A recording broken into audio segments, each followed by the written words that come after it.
Keputusan Mahkamah Persekutuan tadi telah dijangka lebih awal berdasarkan beberapa fakta dan sebab-sebab. Sebab utama yang diutarakan oleh Mahkamah Persekutuan ialah sungguh pun di dalam rayuan ini perayu hanya mengutarakan dua sebab. Dua sebab itu ialah satu berkenaan dengan saksi Jude Pereira, kedua berkenaan dengan fine ataupun denda RM5,000 terhadap saya oleh Bar Council. Tetapi permohonan di sini ialah untuk mengenepikan hak saya di dalam mahkamah ini, iaitu hak saya sebagai Timbalan Penawaraya.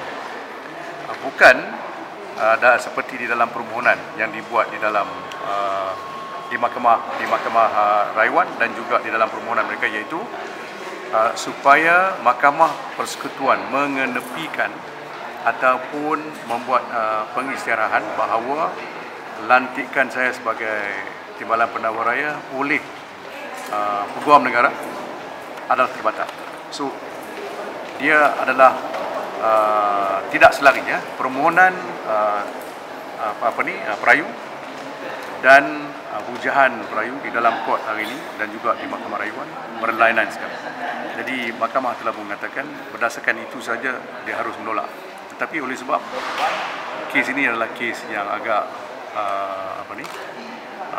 ada public interest, ya, ada kepentingan publik. Jadi mahkamah juga menyebut berkenaan dengan sebab-sebab yang lain. Umpamanya mahkamah mengatakan dua sebab yang diutarakan, iaitu sebab saksi Jude Pereira dan juga berkenaan dengan RM5,000 fine tersebut adalah tidak ada nexus langsung dengan submission ataupun hujahan mereka berkenaan dengan pertalian yang ada.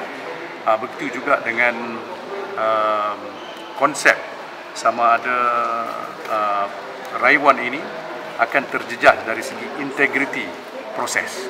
Di mahkamah kata tidak ada sebarang keraguan yang pelantikan saya untuk meneruskan dalam rayuan ini tidak akan menjejaskan proses integriti oleh Puan. Adakah mereka dah 3 kali ditolak? Adakah mereka masih boleh merayu lagi? Nah, ini Mahkamah Rayuan, Mahkamah Persekutuan.